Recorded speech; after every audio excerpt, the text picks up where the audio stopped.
कि हिंदू और मुसलमानों को लड़ाया जाए। जब तक हम हिंदू और मुसलमानों को नहीं लड़ाएंगे, इंडिया में अपनी हुकूमत नहीं कर सकेंगे। और जब ये आज से 170 साल पहले अंग्रेजों के खिलाफ ये जंग शुरू हुई तो कौन थे उसमें? नरेंद्र मोदी को बोलो, पूछो, ये आरएसएस वालों से पूछो, ये अपनी जबान से कभी नहीं बोल सकेंगे। उनमें नाम था नाना साहिब, बहादुर शाह जफर, मौलाना अहमद शाह, तांतिया तोप, झांसी की रानी, हजरत महल, मुल्ला खान।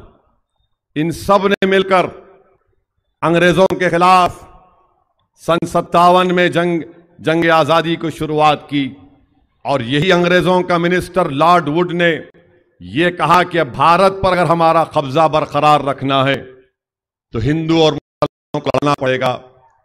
तो लॉर्ड वुड ने टू नेशन थ्योरी की बुनियाद डाली और उसके बाद टू नेशन थ्योरी लिखने वाले वो किताब थी जो अंग्रेज जेल में बैठकर 6 मरतबा माफी की भीख मांगा। वो टू नेशन थ्योरी की बात करता है।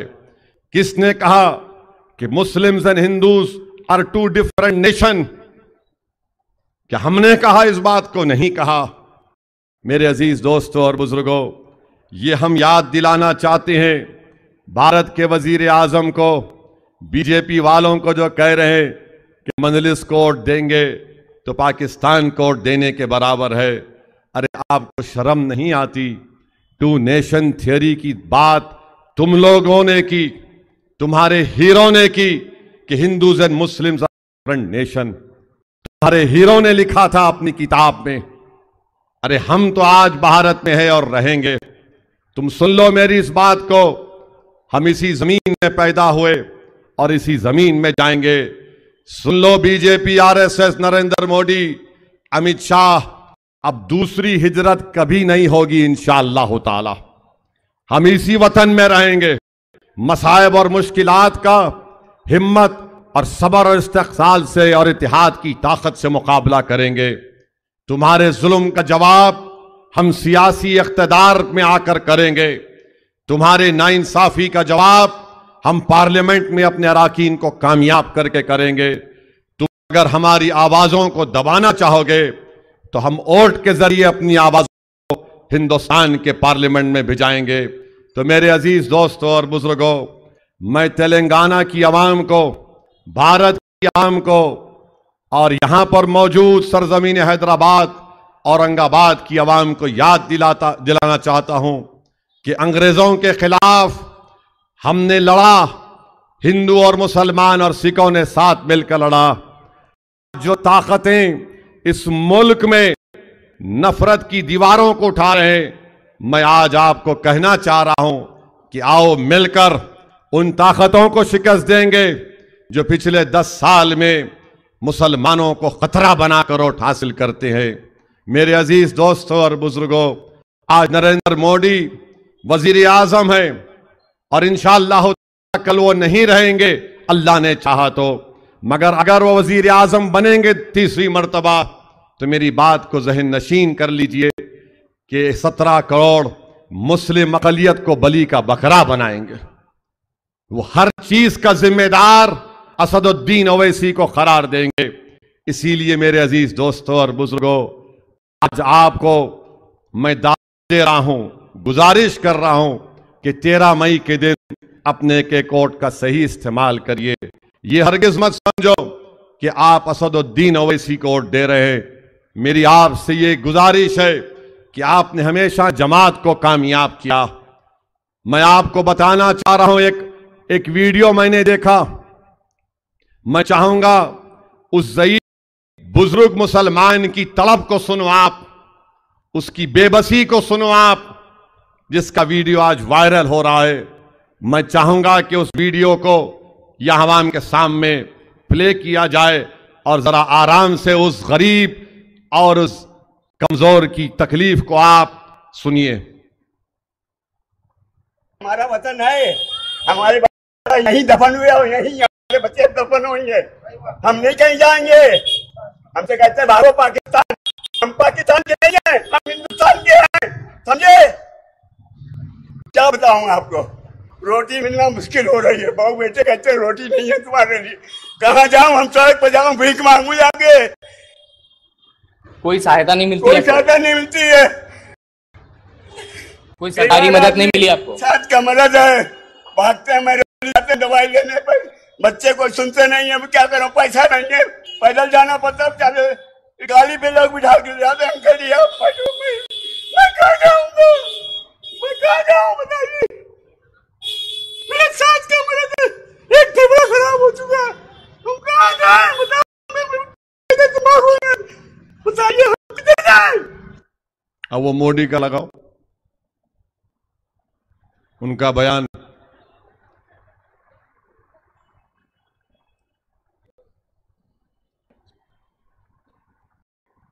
जल्दी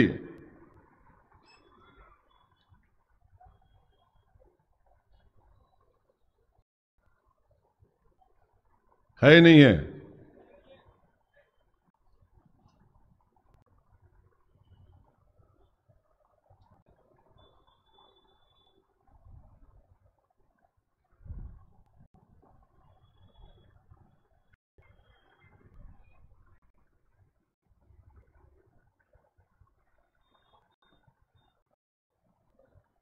है नहीं है? मुसलमानों का है इसका मतलब। और पहले जब उनकी सरकार थी उन्होंने कहा था कि देश की संपत्ति पर पहला अधिकार मुसलमानों का है। इसका मतलब ये संपत्ति इकट्ठी करके किसको बांटेंगे? जिनके ज्यादा बच्चे हैं उनको बांटेंगे, घुसपैठियों को बांटेंगे। क्या आपकी मेहनत की कमाई का पैसा घुसपैठियों को दिया जाएगा? ये कांग्रेस का मैनिफेस्टो कह रहा है कि वो माताओं बहनों का सोने का हिसाब करेंगे, उसकी जड़ती करेंगे, जानकारी लेंगे और फिर उस संपत्ति को बांट देंगे और उनको बांटेंगे जिनको मनमोहन सिंह जी की सरकार ने कहा था कि संपत्ति पर पहला अधिकार मुसलमानों का है।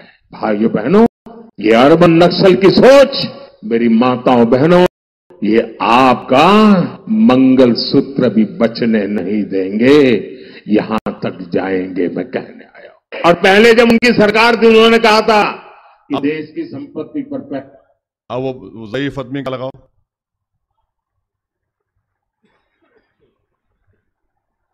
हमारे बाप दादा यहीं दफन हुए और यहीं हमारे बच्चे दफन हुए हैं। हम नहीं कहीं, हमसे कहते भागो पाकिस्तान, हम पाकिस्तान के नहीं हैं, हम हिंदुस्तान के हैं, समझे? क्या बताऊं आपको, रोटी मिलना मुश्किल हो रही है। बहू बेटे कहते रोटी नहीं है तुम्हारे लिए, कहाँ जाऊं? हम सड़क पर जाऊं, भीख मांगू जाके? कोई सहायता नहीं मिलती? कोई सहायता नहीं मिलती है,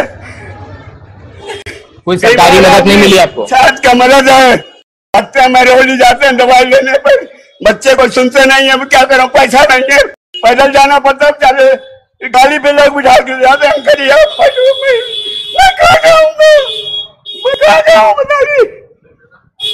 मेरे साथ का मदद है, एक फेफड़ा खराब हो चुका, हम कहाँ जाए बताओ? मैं बच्चे भी कैसे तुम बताइए हम किधर जाए? मेरे भाई, मेरे बुजुर्गों, वजीर आजम 130 करोड़ अवाम का वजीर आजम होता है।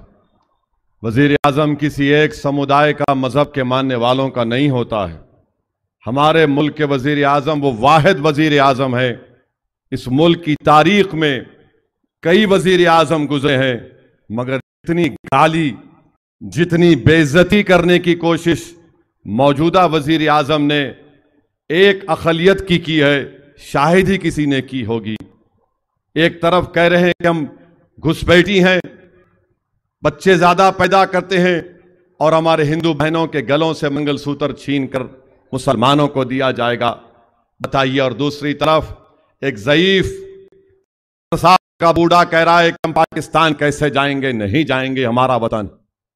वो पुकार कर कह रहा है कि हमारा कोई पूछने वाला नहीं है। मैं हुकूमत करने वालों से पूछना चाह रहा हूं, अगर तुम में इंसानियत जिंदा है, अगर तुम्हारे सीनों में धड़कता हुआ दिल है, तो सुनो इस गरीब की तकलीफ को, इसकी बेबसी को सुनो।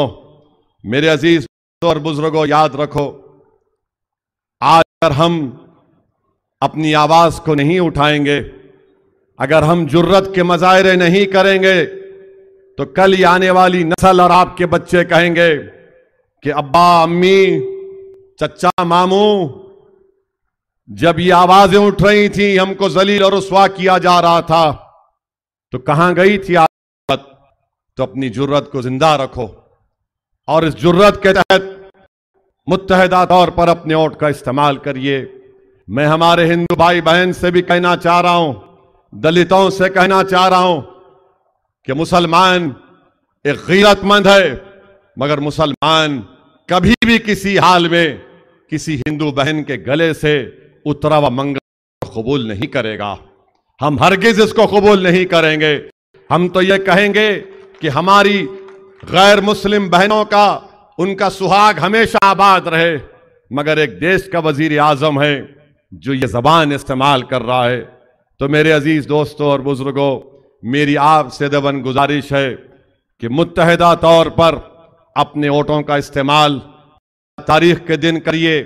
और मैं खास तौर से मजलिस के जिम्मेदारों से कह रहा हूं, आपने पैदल दौरों में फूल का हार तो पहना दिया, ले जाकर घर में बिठाकर आपने चाय बिस्किट भी खिलाया।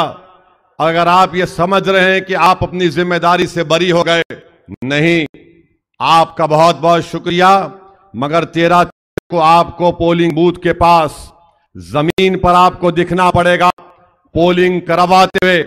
ये मत समझिए कि मैंने असदुद्दीन ओवैसी को फूल का हार पहना दिया, बहुत बड़ा काम कर दिया। आपकी जिम्मेदारी सबसे ज्यादा यह है कि आप 13 तारीख के दिन अपने वोट का इस्तेमाल भी करें और अपनी पोलिंग को भी करवाएं। मैं मजलिस के अरकान बल्दिया से कह रहा हूं कि आज आपको भी जमीन पर मेहनत करना पड़ेगा। असेंबली इंतखाबात की तरह ऐसा नहीं कि छीके चले गए, वहां नहीं। सुबह 5 बजे से शाम में 6 बजे तक मैं खुद फिरूंगा हैदराबाद में, और जहां कहीं भी जाऊंगा मैं आपके चेहरे को देखना चाहूंगा। और आप ये भी जान लो कि मैं एक ऐसी टीम बनाया हूं जो पूरी चीज पर नजर रखेगी। आप अगर ये समझ रहे हैं कि मैं आया, मेरे सामने आके साहब सब ठीक है, और मेरे जाने के बाद चल मियां जरा बैठ के चाय पियेंगे, ये भी नोटिस में आएगा। तो इसलिए मेरी आपसे गुजारिश है कि मजलिस के जिम्मेदारों को मेहनत करना पड़ेगा।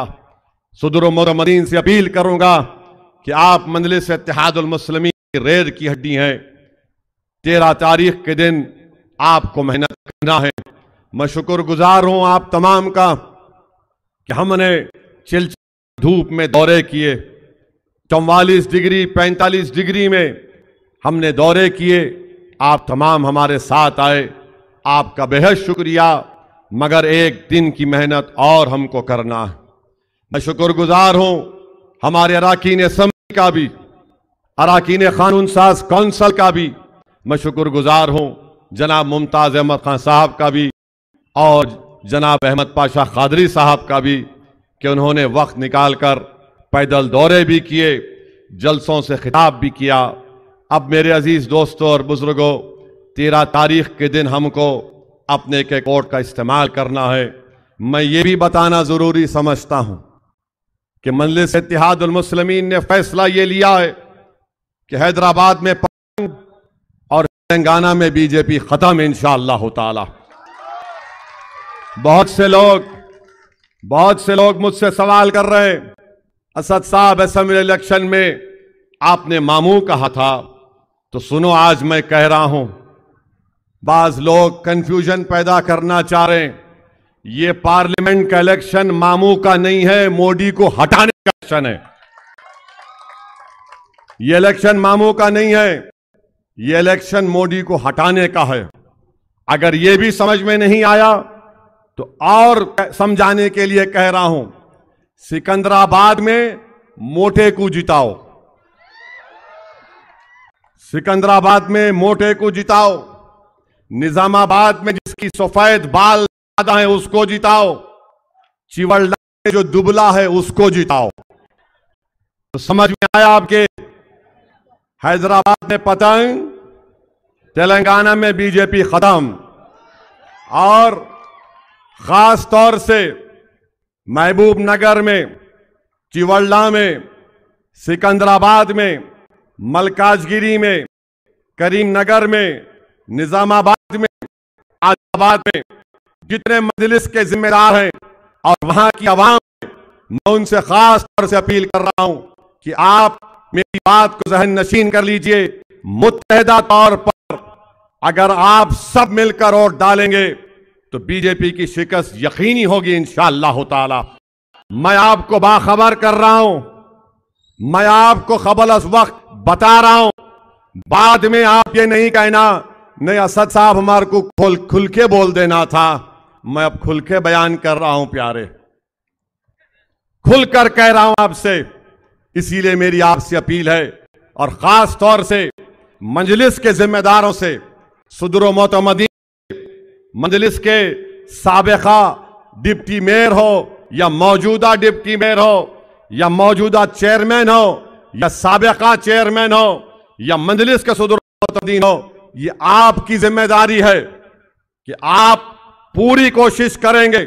मजलिस ने जो फैसला लिया, एक पाबंद डिसिप्लिन सिपाही के तहत आप मजलिस के फैसले पर अमल करते हुए बीजेपी को शिकस्त देने की पूरी कोशिश करेंगे।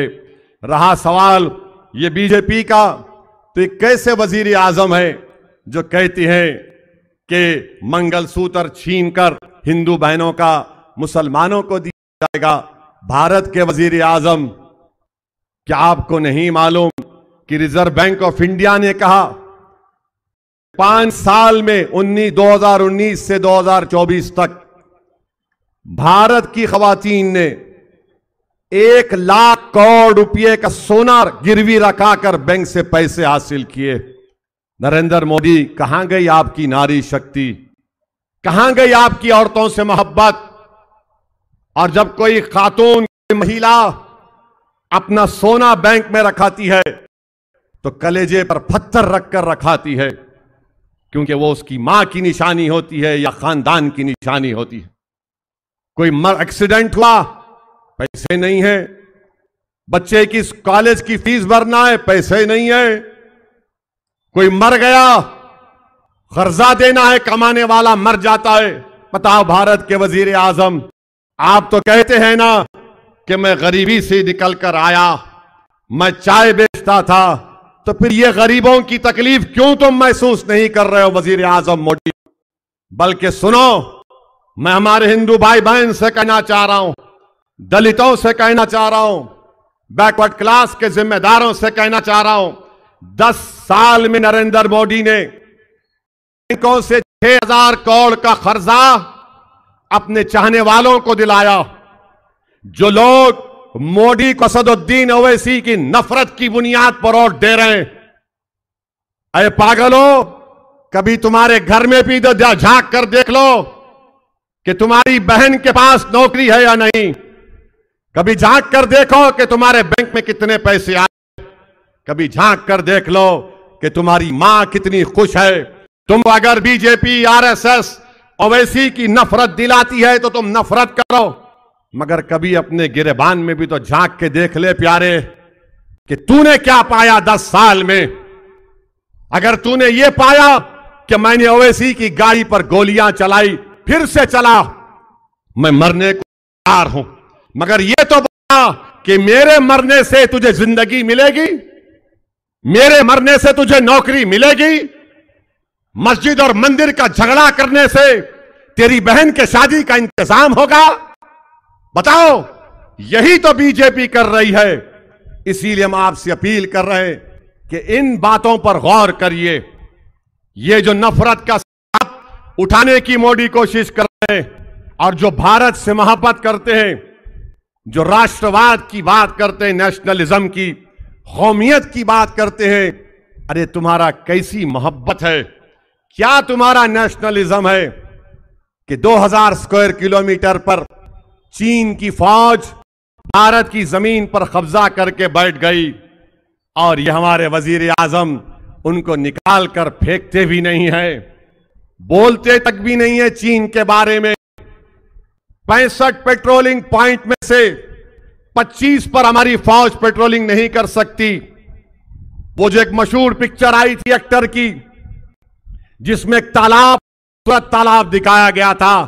नरेंद्र मोदी, मैं चैलेंज कर रहा हूं, मैं आना चाहता हूं डेमसाक डेमचाक और उस तालाब को। आप चलो मेरे साथ, हम मीडिया के लोगों को ले जाकर दिखाएंगे कि चीन बैठा हुआ है वहां पर। हम अपनी जमीन को खो दिए 2000 स्क्वायर किलोमीटर की। चीन की बारे में बात करो तो नरेंद्र मोदी बोलेंगे ये एंटी नेशनल है, ये पाकिस्तानी है।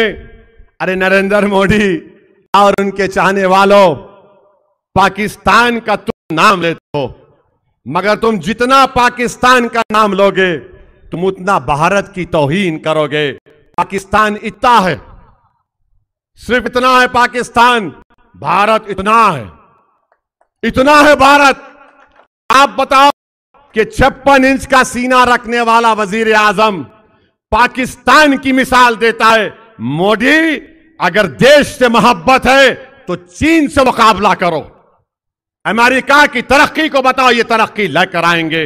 मगर खाली विकसित भारत, विश्वगुरु, 5 ट्रिलियन इकोनॉमी, चंद्रयान 3, ये सब चले गया। एजेंडे में मुसलमान खतरा है, जिहादी है। मोदी कह रहे हैं कि क्रिकेट मैच में रिजर्वेशन मिलेगा। मोदी कह रहे हैं कि रिजर्वेशन खतरा है। अरे वजीर आजम, कितना झूठ बोलते हैं आप। तेलंगाना, आंध्रा में रिजर्वेशन मिल रहा है तो मजहब की बुनियाद पर, बल्कि पीएस कृष्णन थे, एक मशहूर एंथ्रोपोलॉजिस्ट थे, रिपोर्ट बनाई और कहा कि मुसलमानों में ये जो बरादरियां हैं इनको मिलेगा, ये बरादरियां उनको नहीं मिलेगा। क्यों आपको नफरत है? अगर एक गरीब ऑटो वाले मुसलमान का बच्चा डॉक्टर बन रहा है, मोदी जी आपको क्यों नफरत है? अमित शाह आपको, अगर ठेला पर फ्रूट बेचने वाले की बेटी आरडीओ बन रही है, क्यों आपको नफरत है कि पंचर की दुकान बनाने वाले का बेटा या बेटी JEE के इम्तिहान में क्वालिफाई कर रहे हैं? मेरे अजीज दोस्तों और बुजुर्गों, सिर्फ नफरत फैलाने का काम बीजेपी कर रही है। अब दिखाने के लिए कुछ नहीं है तो आप सिर्फ अपने ओरिजिनल एजेंडे पे आ गए। चुनाव इतना आगे बढ़ेगा, इंतखाबात, मोदी और बोलते जाएंगे। मोदी बोले कि बीआरएस और कांग्रेस ने हैदराबाद को, मंजरिस को लीज पे दे दिया। भारत के वजीर आजम, हैदराबाद पार्लिमानी हलके में मुसलमान भी रहते हैं, दलित भी रहते हैं, आदिवासी भी रहते हैं, हिंदू भी रहते हैं, यहां पर मराठे रहते हैं, मारवाड़ी लोग रहते हैं, लोध लोग रहते हैं। अरे इतने लोग यहां पर रहते हैं, आज आप कह रहे हैं कि हम लीज पर ले लिए। नरेंद्र मोदी, आपने अपने 5-10 साल में मोदी ने क्या किया? पूरे एयरपोर्ट अपने राइट के चेले को दे दिए। बड़े बड़े डेवलपमेंट के प्रोजेक्ट्स जिसने 8000 करोड़ रुपए इलेक्ट्रल बॉन्ड में दिए, उनको दे दिए। और मोदी बोल रहे हैदराबाद को लीज पे दे दिया गया। इंशाअल्लाह ताला मोदी, 13 मई के दिन आप देखेंगे तुमने हैदराबाद की आवाम की तौहीन की है।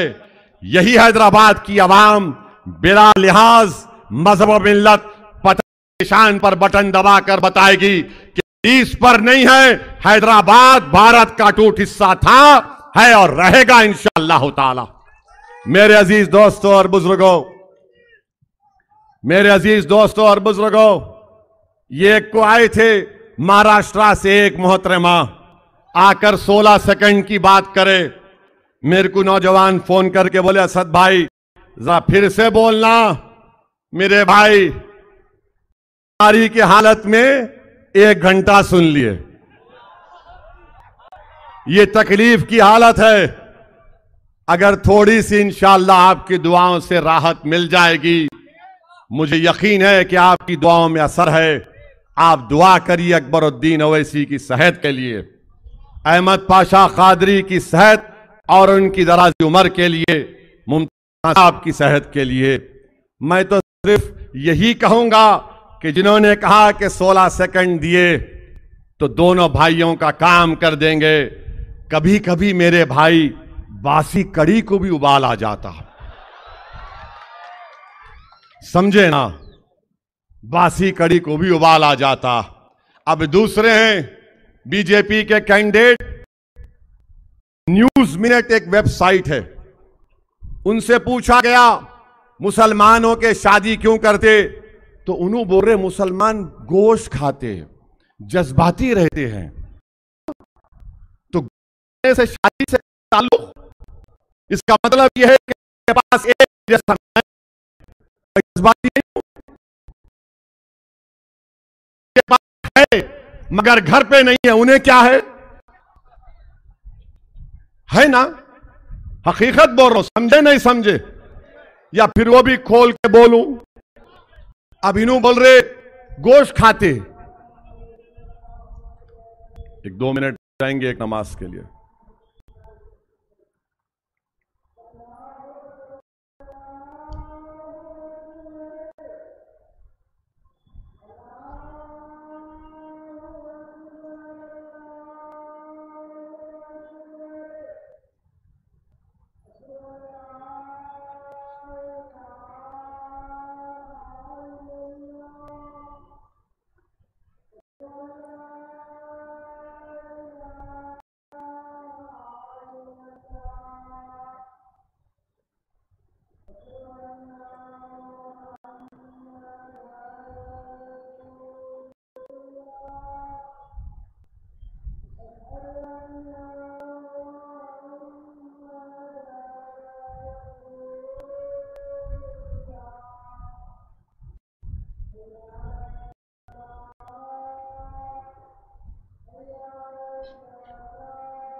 मेरे अजीज दोस्तों और बुजुर्गों, मेरी आप तमाम से अपील यही है कि नफरत के खात्मे के लिए, शहर हैदराबाद में अमन को मजबूत बनाने के लिए मजलिस को बीजेपी के कैंडिडेट ने एक तीर मारा है एक मस्जिद की तरफ, मगर वो हैदराबाद के अमन की तरफ था।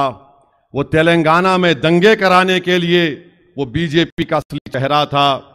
अगर हम इनकी साजिशों में इनको नाकाम नहीं करेंगे तो नुकसान गरीब का होगा।